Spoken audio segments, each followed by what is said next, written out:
Oh my God. Thank you.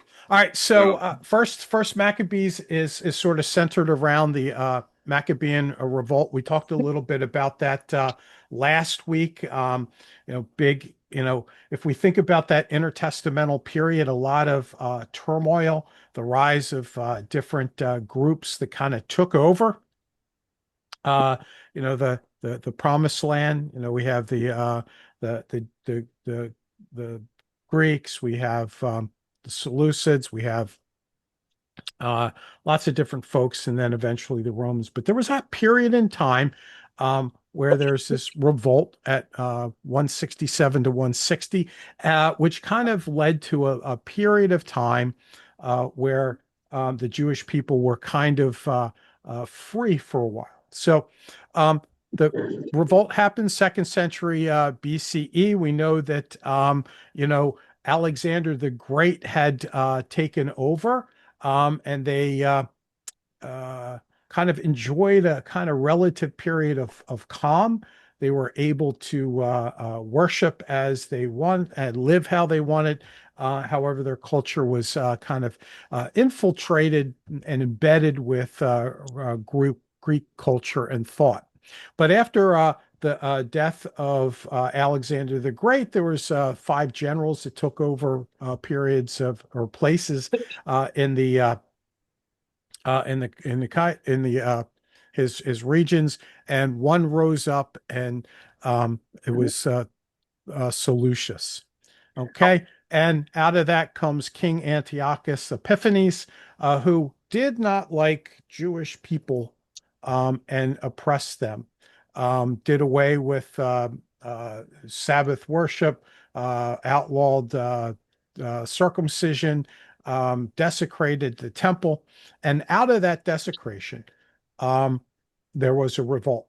Okay, so it was not only a politically motivated result, not only a religious motivated result, but actually to help really preserve Jewish personhood.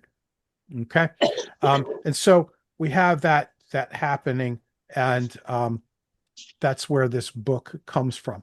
So as you kind of think about it for a minute, what are some of the cultural religious challenges that the Jewish people were facing under the Seleucid rule? So we They have didn't these have a different. temple. Okay, they didn't have a temple, and so okay, couldn't they just build a church somewhere else? No, because all of this stuff in and like that's where God is, and Right. they couldn't Yeah. just they couldn't just you can't just build a church. Yeah. So the temple, if we wanted to kind of think about something synonymous with the church, it would probably be more like a synagogue. Okay, they only had that one temple, and that's one temple where heaven and earth met. That's where God was. And so not only you don't have the temple, and if you don't have the temple and the temple's desecrated, the bigger question is You don't have what, the priests, and you don't have all them. but also what happens to God? He's He's not gone. with you. Yeah, he's gone. Okay. And so, their biggest challenge really was, having the presence of God in and amongst them.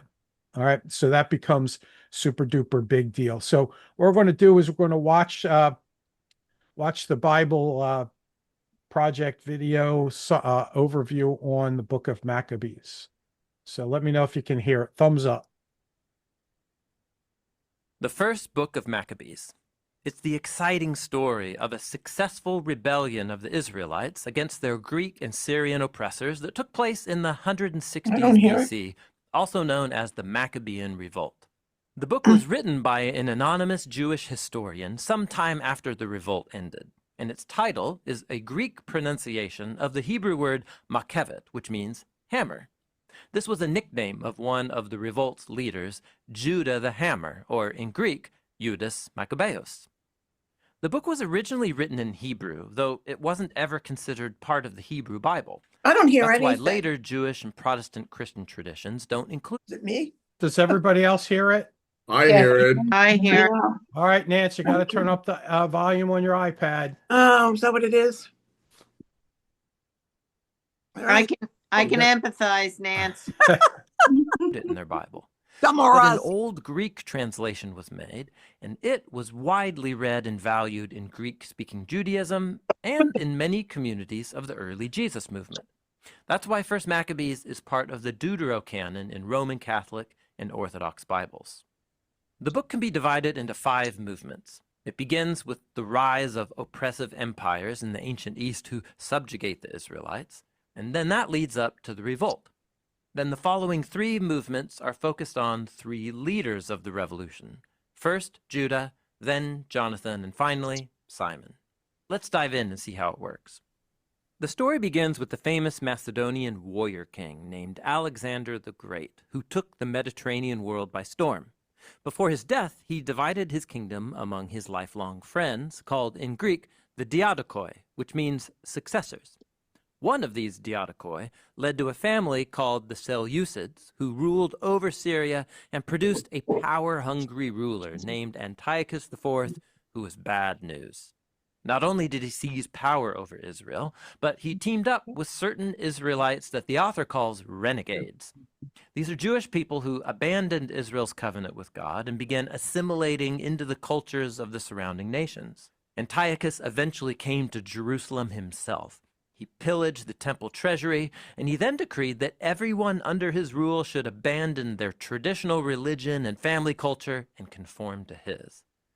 Many faithful Israelites refuse, and they are brutally killed, and we read, very great wrath came upon Israel. At this point, a man named Mattathias enters the story with his 5 sons, John, Simon, Judah, Eleazar, and Jonathan. They move away from Jerusalem to a town called Modi'in, where they lament over the state of Israel and how Israel's God is being dishonored in the temple. Then officials from Antiochus come to Modi'in, and they extend the king's friendship to Mattathias if he will offer a sacrifice to gods other than the God of Israel. Mattathias refuses, and he declares that he and his sons will remain faithful to their covenant with Israel's God. But another Israelite comes and tries to offer that sacrifice, so Mattathias kills him, a lot like the zealous Phinehas in the Torah. And so the revolution begins. They win many victories in the revolt's early years, and the chapter concludes with an old Mattathias speaking his final words to his sons, encouraging them to remain faithful to the covenant. He appoints Judah as a commander of the revolutionary army, and he advises his sons to listen to the wisdom of Simon.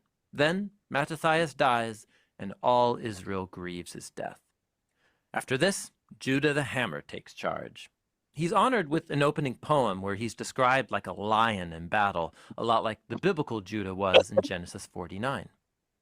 Judah defeats many Syrian leaders and allies, like Apollonius of Samaria, whose sword Judah takes and uses in the rest of his battles, a lot like David did with Goliath's sword.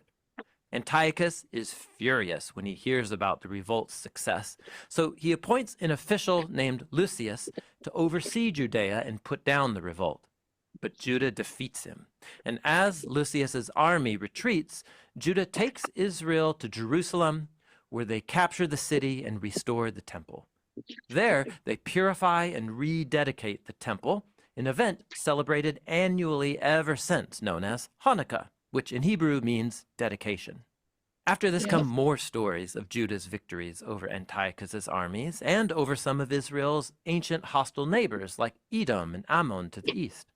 And the name of Judah and his brothers was honored by all Israel and the nations around them.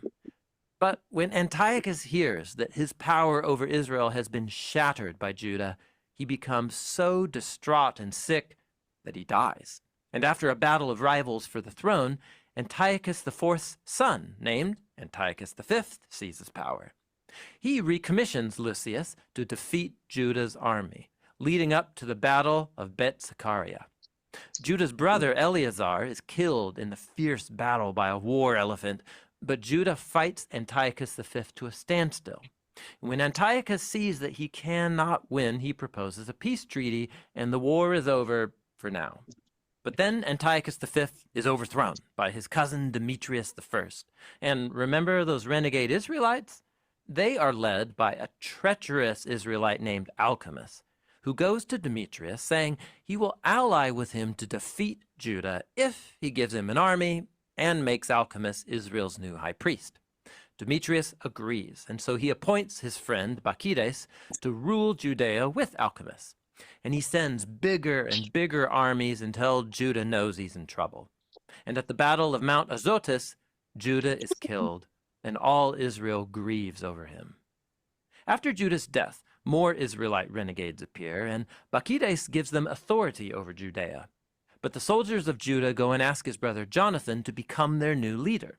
He agrees and allies with his brother Simon, and they launch a rebellion against Bacchides, and they eventually win.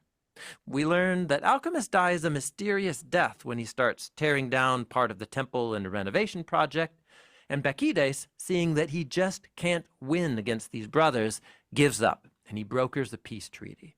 And so it seemed like all was well until things get complicated. A new rival arises to take Syria's throne from King Demetrius, Alexander Epiphanes, another son of Antiochus IV, and he offers Jonathan a lot of money and power and the role of Israel's high priest. Jonathan agrees, and he allies with Alexander, and then he oversees the fortification of Jerusalem as a free city. After this comes a long period of rival rulers fighting each other, like rulers do, and Jonathan finds a way to survive and stay in power until his luck runs out. A Syrian leader named Trypho, who's scheming to seize the throne, needs Jonathan out of the way. So he tricks Jonathan into a meeting and then ambushes and imprisons him. And when all of Israel hears about this, they grieve. So Simon is now the last of the brothers, and he's accepted as Israel's new leader. Trypho ends up executing the imprisoned Jonathan, but instead of trying to fight Trypho, Simon goes around him by sending to the new king of Syria, Demetrius II. He asks that Judea become an independent nation. And after all the years of violent resistance, his request is granted. And so it was in the year 142 BC that Simon became king and high priest of a free Israel, and the yoke of the nations was removed from Israel. After this come the glory days. There's a long poem that praises Simon as a leader for bringing peace, abundance, and honor to the temple in Jerusalem. But then, after Simon grows old and appoints his sons, John, Judah, and Mattathias, to lead Israel in his place, Simon is betrayed by his power-hungry son-in-law Ptolemy, the governor of Jericho, who tries to seize power by inviting old Simon and his sons to a party, getting them drunk, and then murdering them. But Ptolemy's plan fails.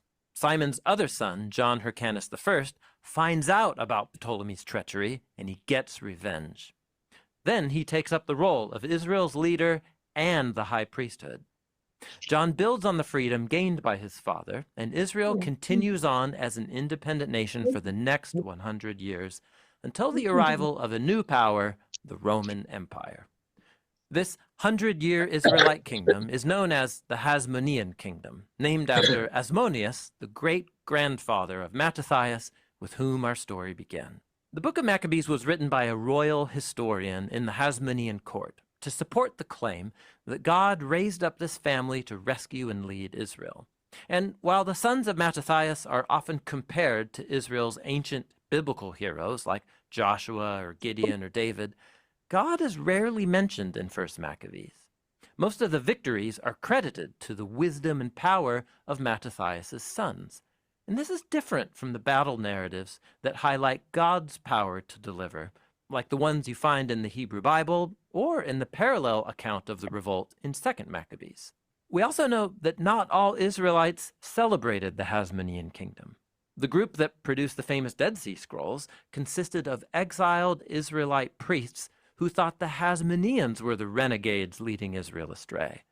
First Maccabees was written in a time when Israel had fractured into rival groups, each one claiming that they were the ones being faithful to Israel's God.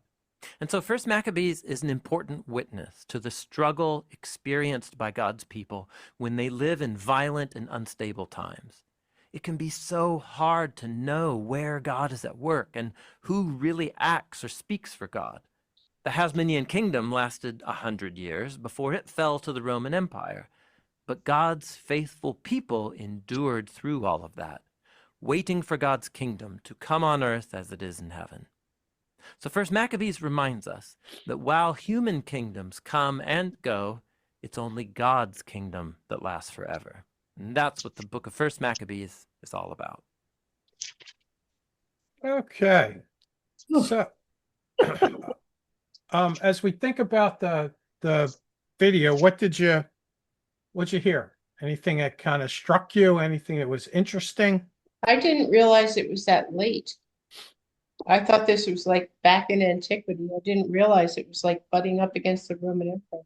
Mm-hmm. Yeah, and it butting up against the time of Jesus was so in Yeah. Jesus' time it was not so far removed. And that's why I'm wondering, we've talked about this before, why the Israelites were so, or the Israelis, whatever you want, the Jews were so invested in Jesus being another wartime person, not, Mhm. you know, and the Sicaris were still, they were an offshoot of the Maccabees. Yeah. And I remember one of our other pastors telling us that at one point he thought that Judas Iscariot was actually Judas the Sicari, and he honestly thought he never wanted to kill Jesus. He honestly thought that if he pushed him over the edge, he would start fighting. Yeah, well, that could very well Well, be Rev said possible. that, so that's okay. Yeah. So one of the things is it's kind of interesting you mentioned this idea, it's this period is not so far distance from Jesus and the time of Jesus. And you get this idea that in the time of Jesus, the um sort of the messianic expectation was very high. And that expectation was for a warrior king. And if you kind of think about that, you go, okay, you got the Old Testament that really doesn't speak about the Messiah so much as a warrior king. And then you have that expectation in the New Testament. So you have to ask the question, all right, where did that idea come from?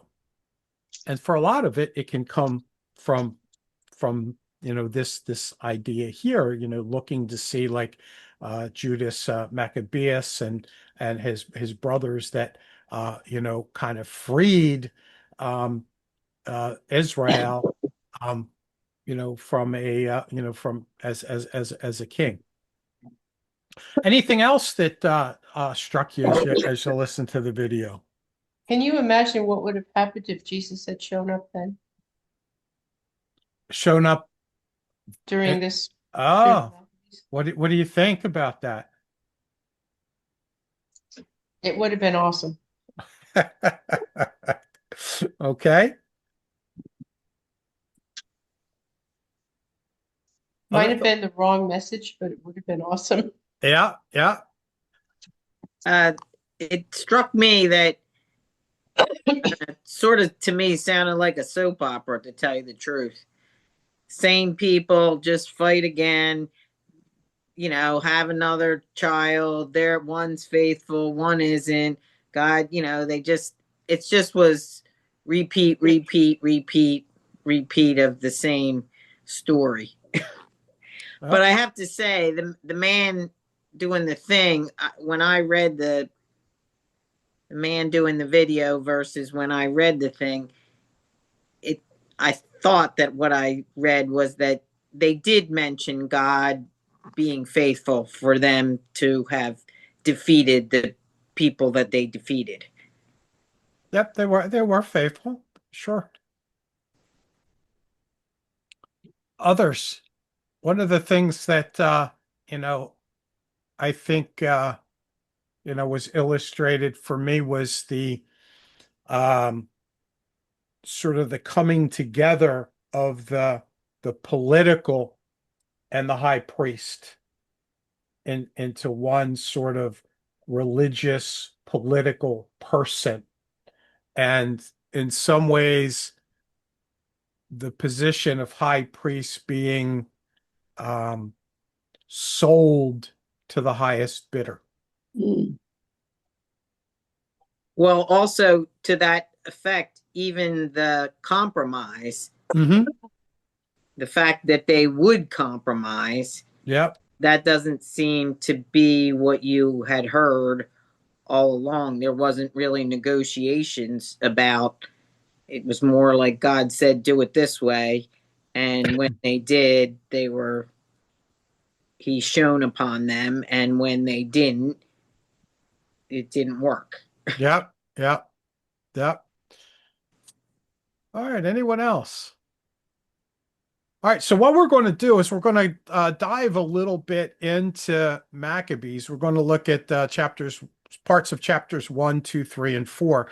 After you get like 6, 1, as Ellen said, it kind of gets really soap opera-ish. You know, this one vying for that one, this one vying for that one, and it's kind of, it rehashes a little bit. So I thought our time would be better spent in kind of the beginning. So what we're going to do is look at first Maccabees, chapters 1 verses 20 through 50. So we'll read it together. And Antiochus turned after striking Egypt in the 143rd year, and went up against Israel and Jerusalem with a fierce army. And he entered the sanctuary in arrogance and took the gold altar and the lampstand for light and all its accessories, and the table of presentation and the drink offering cups, and the bowls and the golden censers, and the veil and all the crowns and the gold adornment applied to the face of the temple walls. And he peeled it all off. And he took the gold and silver and the valuable accessories. And he took the hidden treasures that he found. And having taken everything, he departed to his land. And he made a massacre and spoke with great arrogance. And there was great mourning in Israel, in all their places. And the rulers and elders groaned. Virgins and young men lost their strength, and the beauty of women changed. Every bridegroom took up a lament. She who stayed in the bridal chamber was in mourning, and the land shook for the inhabitants in it, and the whole house of Jacob wore shame. After 2 years of time, the king sent a chief of tribute collection to the cities of Judah, and he came to Jerusalem with a fierce force. And he spoke to them peaceful words with cunning, and they trusted him. But he fell upon the city suddenly and struck them with a great slaughter and destroyed many people from Israel. And he took the spoils of the city and burned it with fire and broke down its buildings and its surrounding wall. And he took captive the women and children who took possession of the livestock. And they built the city of David, and they built in the city of David a great wall and fortified towers, and it became for them as a fortress. And they established there a sinful people, wicked men, and they became strong in it. And they stored weapons and provisions, and gathering the spoils of Jerusalem, they put it away there. And he became a great threat. And it became as an ambush against the sanctuary and as an evil menace to Israel through all time. And they shed innocent blood all around the sanctuary and defiled the sanctuary. And the inhabitants of Jerusalem fled because of them. And it became a settlement of foreigners. And it became foreign to the ones born in it. And its children abandoned it. Her sanctuary was stripped bare like the wilderness. Her feasts turned to grief, her Sabbaths to insult, her honor to contempt. According to the glory, her dishonor was multiplied, and her majesty turned to grief. And the king wrote to his whole kingdom that all should be as one people, and each should abandon his customs. And all the peoples complied according to the word of the king. And many from Israel consented to his service, and they sacrificed to idols and defiled the Sabbath. And the king sent documents in the hands of messengers to Jerusalem and the cities of Judah, going after the customs of foreigners of the land, and to withhold burnt offerings and sacrifice and drink offerings from the sanctuary, and to profane Sabbaths and festivals, and to defile the sanctuary and holy things, to build altars and shrines and idols and sacrifice pigs and common animals, and to leave their sons uncircumcised, to make repulsive their souls with all impurity and profanation, so as to forget the law and to change all their duties. And whoever should not act according to the word of the king will die. All right. So as we kind of think about that a little bit, what'd you hear as you listen to me read First Maccabees there, the second chapter? They kind of brought it on themselves. Okay. They brought it on themselves. Unpack that a little bit. Well, they agreed to everything. Okay. They let all the foreigners in, and they complied with all of their rules, and I'm not 100% sure why, but I can see, they just gave in. Okay. Obviously, their faith wasn't too strong. Okay. I was thinking that happened, and I may be wrong. I thought that happened maybe after the initial, I'm trying to find the word. They were decimated. They were shamed. They were. Yeah, they had the initial kind of, I'm going to call it a beatdown. Yeah. And then they kind of took stuff away and then came back and came in for a second beatdown. And it sounded like some had left. Is that true? So that some had left, maybe the more faithful had left? When you say left, do you mean like escaped out? Yes. Mhm. Went someplace else. Yeah, yeah. So if you remember from last week, each time one of these groups would come in, folks left. And then sometimes they were invited to leave, like invited to go to Egypt and settle there. So yeah, there's that. All of these things create the a diaspora, a pushing out of all of the um, Jewish people to different places. So you have the people that stay, but then you have the people that kind of go elsewhere too. It also struck me how they completely decimated all of their customs. Yeah. Yeah. Like, I mean, they didn't really leave much of anything. They got to the heart of what would be their whole culture, ID. history. Yeah. Yeah, culture and history. So in some ways, kind of stripped them of their identity. Of who they were. Absolutely. Yes. And I think that's what Deb's saying. Like, maybe a group of them did not take that, but maybe, as Sue is saying, the majority did. But I don't understand. I'm with Deb. If you were years worth of history with God and your customs, to leave them for something else, I don't know. Doesn't seem like that's the people that, although I have to say, are they any different than all of us? I don't know. That's what I was just going to say. Yeah. So if you kind of thought about this a little bit, and we think about it more in contemporary historical terms, what would you think would be most like this, if you can think of anything?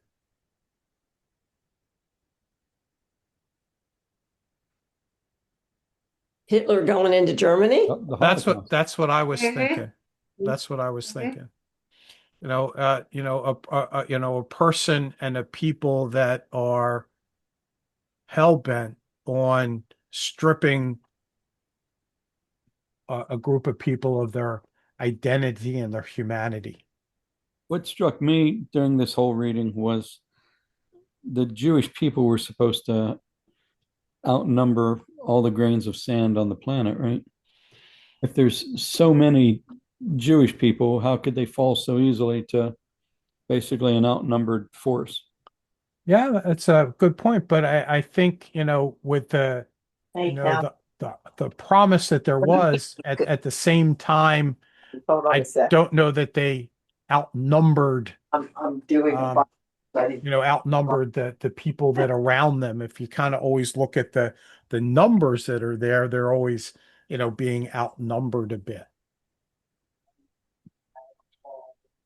I also feel like when they've been stripped, when a group has been stripped of their identity to such a degree that over time they need to find something to replace it. And the ones that stayed, I think that's how they succumb to, Mm. to leaving their faith in their God. No, it's one of those things, I think you have a choice. Right. You can either give it up and deny it, and live, or die, which becomes a pretty significant uh, you know challenge to overcome. All right, so as we look at this, then let's kind of move on a little bit. We're going to look at the second chapter of Maccabees here a little bit. So, and from the king came those who were enforcing the defection in the city of Modin, that they might sacrifice. And many from Israel came to them, and Mattathias and his sons were assembled together.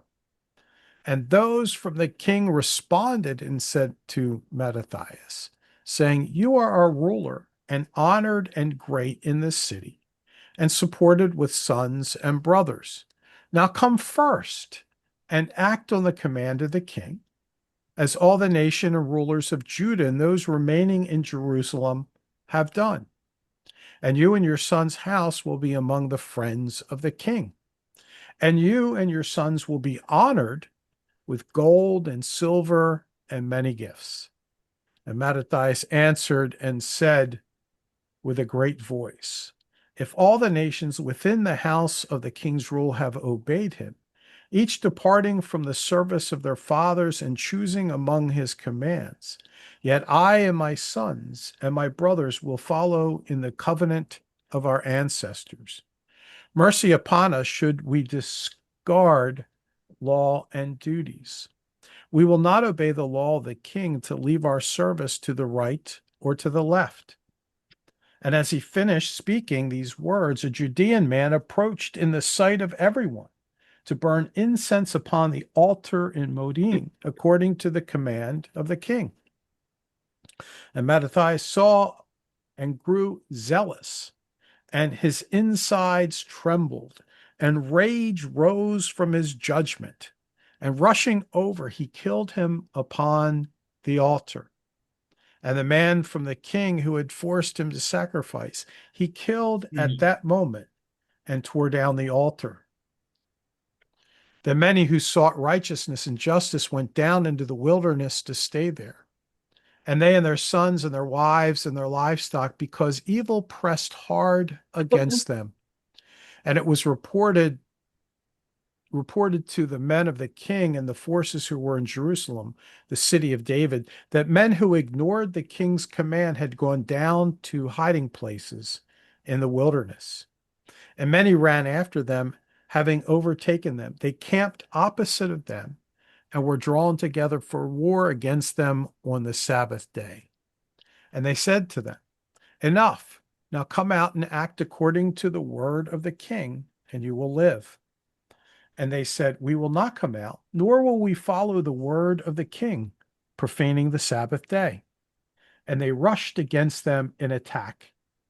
And they did not respond to them, nor hurl a single stone against them, nor block their hiding places, saying, we should all of us die in our innocence. The heavens and the earth are testifying for us that you are slaughtering us unjustly. And they rose against them in battle on the Sabbath. And they and their wives and their children and their livestock died, up to thousands of human lives. And Mattathias and his friends learned what had happened, and they mourned for them to the extreme. And each man said to his neighbor, if all of us act as our brothers did and do not fight against the nations for our life and our duties, now quickly they will slaughter us from the earth. And they resolved on that day, saying, every person who should come to us in battle on the day of the Sabbath, we will fight against them, and we will not all die like our brothers died in their hiding places. But what'd you think of that one? They had to break the Sabbath. That was like a big no-no. Yeah. So, so the question is, about Sabbath here. And so we have one group, observant Sabbath Jews that, chose when they were being attacked because it was Sabbath, not to fight back, and were obviously killed. And then we have another group that says, hey, we have a decision to make here. We could die like our brothers and sisters on the Sabbath, or we could decide that, if we're attacked on the Sabbath, that we are going to defend ourselves. What do you think about that? That's interesting. So I guess if you fight for your life or in war, that's not, I guess that's not work. Well, it might be, but I think they No, decided to. it's not work. That way you can fight, Well, that's true. You're serving God, and it's God's will that you slay them with your sword rather than being decimated. So I think taking things to the letter, like The not, letter of the law. yeah, to the letter of the law, and not doing anything on the Sabbath, but just pray, I guess, brought it to their really to the forefront here. The Orthodox say you can't do, if you can do anything that's, you can't not do something that'll save your life or whatever. If you have a heart attack or something, you can pick up the phone and call EMT or something. If it's a matter of life and death, you can break the rule. But how much more life and death could it be here? I mean, if they all went with that theory of it's the Sabbath, we can't do anything, yeah, then they all will be wiped out. And there'll be nobody left. Mm-hmm. So, yeah, I think they took it to the extreme. I mean, when it comes to life and death, they had to stand up for themselves. Maybe that's what they were banking on, that they wouldn't. So we have, Right. I think it was decided to do it on that day because they would have less resistance. Yeah. But I think that there was a learning from that battle or from that action and made them rethink that law, Right. So help me understand the evolution of Sabbath as a day of rest. Well, rest is kind of in the eye of the beholder. Okay. I mean, you laugh, but it's true. It's like a Saturday and Sunday. If I'm on call, the phone rarely goes off. I can go out in my garden. we have a horrible garden this year, but we can clean up, we can cook outside, we can hang out with the kids, You can go in the pool. we can go in the pool. And have two grills. Yeah, we can have grilled stuff and that's work. Grilling on the Sabbath is work. You know, Well, uh, and originally, but that's restful for me. Cooking meals on the weekend is restful for me. Deb? So Oh, I'm sorry. Go ahead. the Sorry. Sabbath, like resting, that's resting for me. But originally, you're supposed to be spending time in God's presence, I guess. I mean, that's something hard for anybody to do, no matter how religious they are. But I think they're supposed to be focusing just on God and Okay. not doing anything else. If you're working out in the garden, you may say, this is, God gave me this garden, God, is providing, but you're still working and you're not really, your mind's not on God. It's more as much as it's on what your vegetables you're picking that day or whatever. But All I know right. what you're saying. All right. Deb's trying to say something here. now I was just thinking of the origin of the Sabbath with Moses, and God told them they were to rest. They weren't even allowed to gather the manna on the Sabbath. Well, my question is, does the Sabbath go back before that? Where does it come from? It go Well, all it comes from creation. That's what I was going to say. Does it go all the way back to creation on the day he rested? Yeah. Right. And so when we think and when we think about Sabbath, we think about this idea of rest, because in Genesis it says that, God created for 6 days, and then on the seventh day, God rested. Okay. And, when we think about it in those terms, we think about, work versus no work. Or, expending energy versus recouping energy, and those kinds of things. But if we think about Genesis and we think about what the writer of Genesis was saying, what's the purpose of Sabbath? Well, isn't it also to congregate with people? I don't know. I didn't never see a rule book on what we got to do for Sabbath. It just seems, when I think about it, not that they go to the temple or anything, but I don't know, it seems like it is a bit of a family time where they, congregate in their dark place or they go for walks, I'm just going by right people that I currently know that are fairly strict about it. Sabbath keepers. Yeah.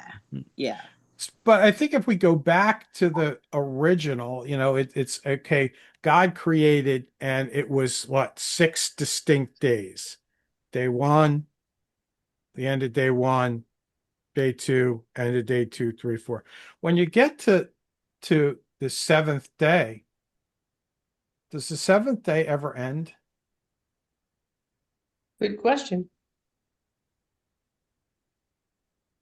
Who knows? Yeah, I guess. No, it doesn't. No, I mean, I guess I never thought of it. So the whole idea here was that, there was the work of creation, and then there was this period of, and if we think about creation, what is creation all about? Setting things in motion. Setting things in motion. Setting what in motion? Life. Life, there you go. It's about life. And so, the sort of pinnacle of creation is life, and this ongoing life, the seventh day ongoing life.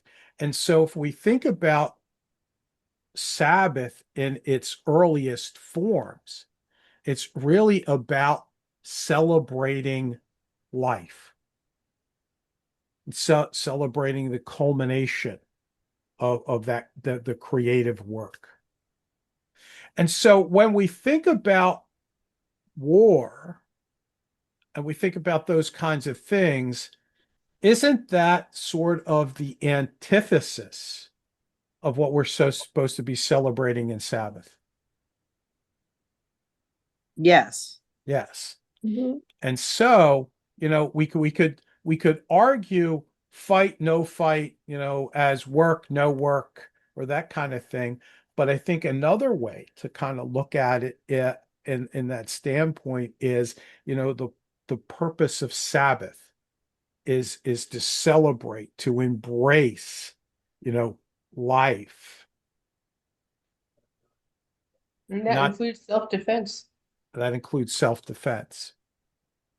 So I mean, it's an interesting, conversation to have, because, typically, as we move on, and, Moses and the Ten Commandments and those kinds of things, we have that sort of the evolution of Sabbath and what Sabbath is. And for, since the beginning of the Sabbath time and Sabbath observance, people have, debated on and off, okay, the emergence of no work, the emergence of, okay, I need to spend time in the presence of God. I need to spend time in community, all of those kinds of things. And, you know, the early rabbis, debated and meditated and questioned all of this kind of stuff, and, began to, develop all of these rules about what could be done and what could not be done.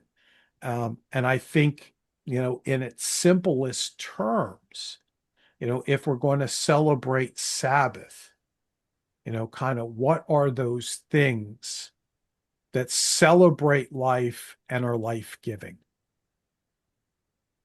So, if you think that cooking on the back porch is life-giving, Yeah, if you think that reading a book on the deck is life-giving, it's bicycles, restful. yeah, It's and, restful. yeah, it's restful is one thing, but, life. I like the life-giving part. I think that should be kind of our you know measuring rod about Sabbath and Sabbath practice, rather than us becoming so hyper focused on rules and regulations that it becomes quite the chore. I agree with you. Thank So, you. so So, were the Maccabee, or I forget the man's name began with an M, and his sons, Matthias, Matthias. are they wrong then in thinking to take up arms on Sabbath when these No, I think it's part, it's what's, my whole thing is about, life, and right? and it's their life taking. These are trying to spare life. So I think they're perfectly fine in that. Okay, that's how I thought about it Yeah. too. No, I think, uh, I think it's good that, this serves kind of good meditation about, what's life-giving and what isn't. Mm. All right, as we move along, we go into chapter 3, and Judas, who was called Maccabeus, his son, rose in his place. His father had died, And all his brothers helped him, and everyone, as many as had joined his father. So we have this group of people that have rallied around Matthias and his sons. And they fought the battle for Israel with joy. And he extended the glory for his people. And he put on his breastplate like a giant and girded his armor for war, prepared for battle, protecting the camp with his sword. And he was like a lion in his deeds and like a lion's cub roaring in the hunt.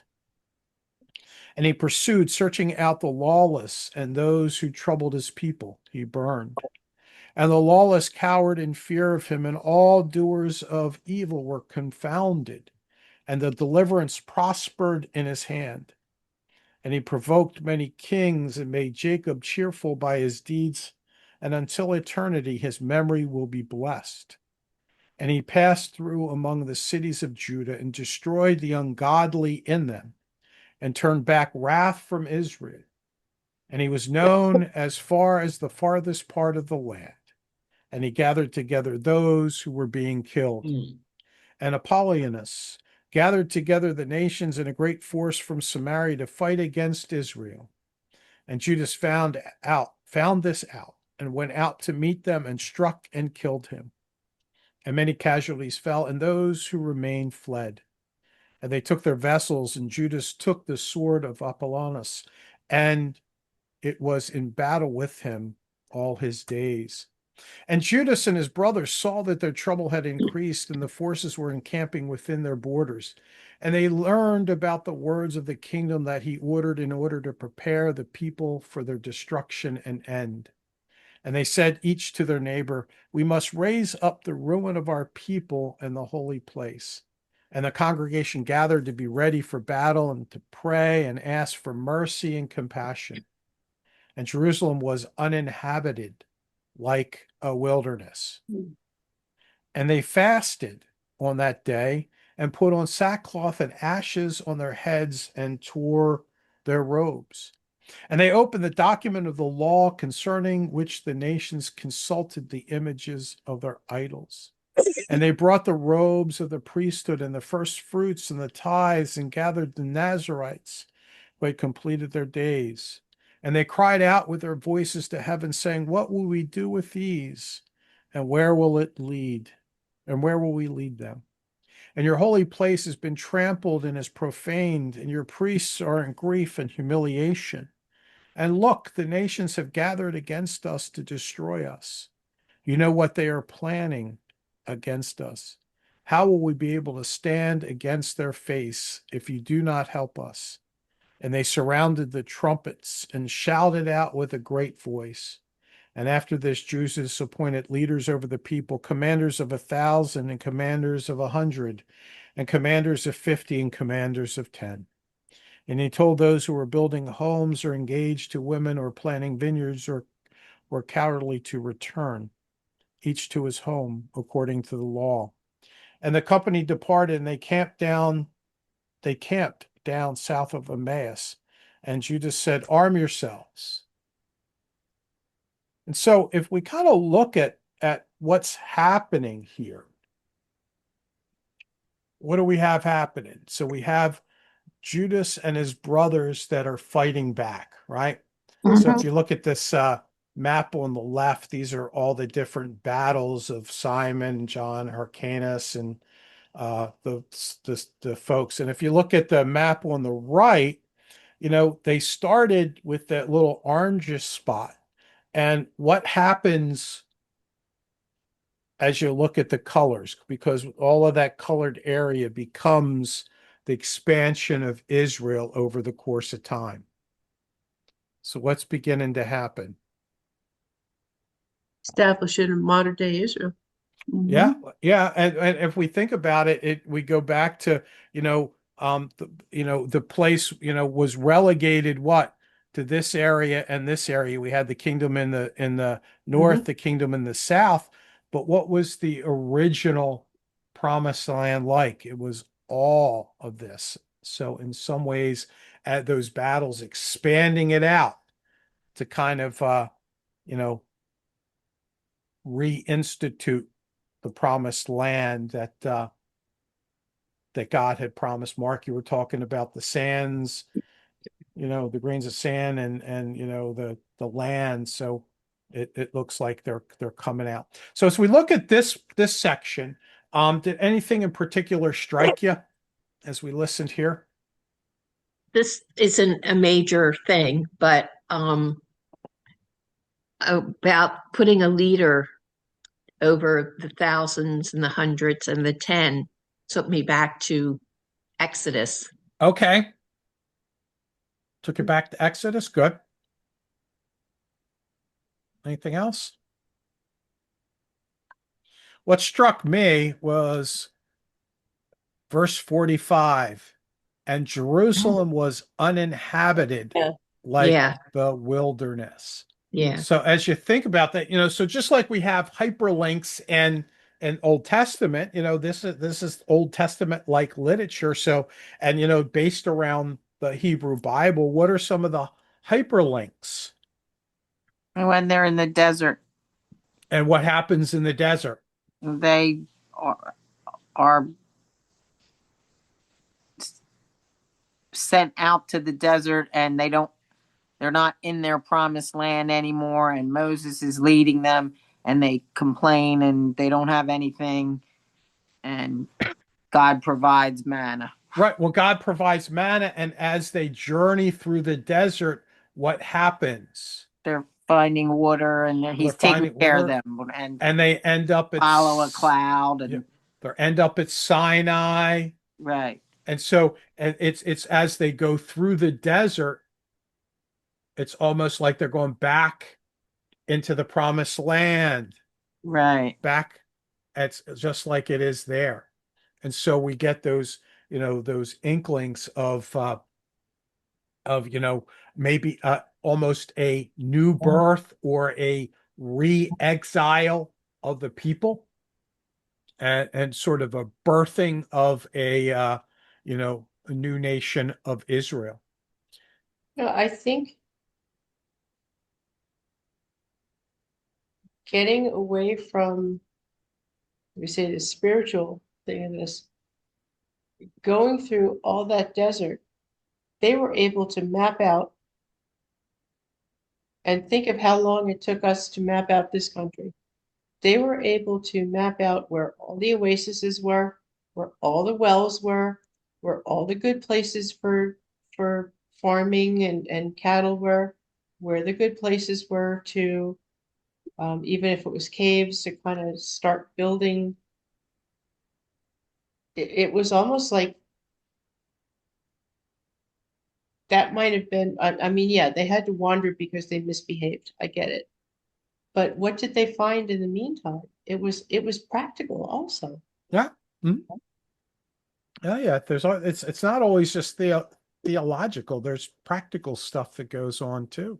And the end product is the lesson learned. Mm-hmm. Yeah. All right, let's move on to chapter 4. This is going to be our last section that we're going to look at. But Judas and his brothers said, "Look, our enemies are broken. We should go up to cleanse the holy place and to dedicate it." And the entire army assembled and went up to Mount Zion. And they saw our sanctuary stripped bare, and the altar profaned, and the gate burned. And in the courtyard, plants were overgrown like in a forest or like one of the mountains. And the priest's chamber was torn down.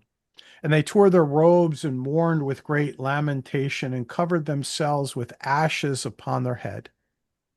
And they fell on their face upon the land. And they sounded the trumpets giving the signal. And they cried out to heaven.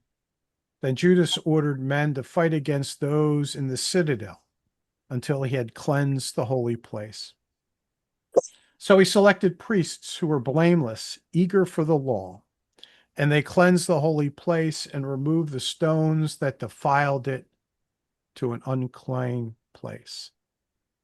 And they deliberated about the altar for the burnt offering, which was profaned. What should we do with it? And a good counsel fell to them to take it down, lest it might become for them as a disgrace because the nations defiled it. And they tore down the altar, stored the stones on a mountain house in a suitable place until a prophet was available to report about them. And they took unhewn stones according to the law and built a new altar just like the previous one. And they rebuilt the holy place and the inside of the house and sanctified the courtyards. And they made new holy vessels and brought the lampstand and the altar of whole burnt offerings and of incense and the table into the temple. And they burned incense on the altar and kindled the lamps on the lampstand, and they shone into the temple. And they put bread loaves on the table and spread out the curtain. And they completed all the work that they had begun. And Georgius took 5,000 men and 1,000 chosen horses, and the army departed in the night, so as to pounce upon the army of the Judeans and strike them suddenly. And the people from the citadel were guides for him. And Judas heard, and he and the warriors departed to strike the forces of the king in Emmaus, until the forces were dispersed from the camp. And Georgius came into the camp of Judas in the night and found no one. And he sought for them in the mountains because he said, they are fleeing from us. And as soon as day came, Judas appeared on the plain with 3,000 men without armor, and they did not have swords as they wished. And they saw the army of the nations mighty, armored, and cavalry going around them. And these were experienced in war. And Judas said to the men with him, do not fear the great number of them, and you must not fear their fury. Remember how our fathers were delivered in the Red Sea when Pharaoh pursued them with his force. And now we must cry out to heaven if he will desire us and remember the covenant of the ancestors and destroy this army before our face today. And all the nations will know that there is a Redeemer and a deliverer for Israel. While Judas was finishing this, a detachment of troops appeared coming out of the hill country, and he saw that he had been put to flight. So they burned the camp, for the smoke that was seen made clear what happened. But having known this, they were very afraid, seeing also the army of Judas in the plain ready for battle. And they all fled to a foreign land. And Judas turned toward the plundering of the camp and received a great amount of gold and silver and hyacinth-colored cloth and purple dye from the sea and great wealth. All right, so our last section, we'll talk about this for a quick minute or two, and then we'll stop. We'll pick up the conversation next time and finish this out. So what'd you hear? Once again, God brought them out like he did out of Exodus, and kind of let them know beforehand that what the other opposition was going to do, and so then they could beat them or defeat them. And just they had rebuilt the temple, but did it the way that would have been sanctified by God. Yeah. So think about, think about this story, and think about this story as one that's being told in the time of Jesus. Mhm. How would this impact you?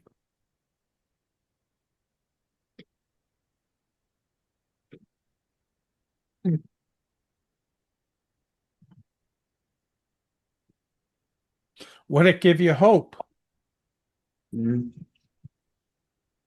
Would it give you some anticipation that, even though you're being enslaved and oppressed by the Romans, that in some way your God is faithful, that what God has done before, God can do again? Mm-hmm. Unfortunately, they had this to go back to as a military mindset. Yeah. Yeah. And that's where, And Jesus was like, yes, he was, he was leading them. He was leading them to the kingdom. He was bringing them out Mm-hmm. captivity of their spiritual captivity, but they thought he was supposed to bring them out of their political captivity. Yeah, but that's, it's this kind of thing that's kind of bubbling under the surface that kind of gives us information and understanding maybe about where all those other people were and how they kind of came up with the idea of a military king, I how could they understand anticipate why a that. lot of people didn't accept him, didn't follow him in the Mhm. beginning, because he was supposed to ride in with like an army. Yep. He was supposed to be another Judas Maccabeus. Mhm. All right. So what we'll do next week is I got just a couple slides to kind of, kind of tie this to the time of Jesus and the time of Paul a little bit. So we'll do that. And then we'll get into next week. It's going to be Second Maccabees. Okay. So if you think you want to read, we're going to be in Second Maccabees. And where do you find that? Because it's not in our, you have to get it. Okay. So there's hang on a second. There's a couple of ways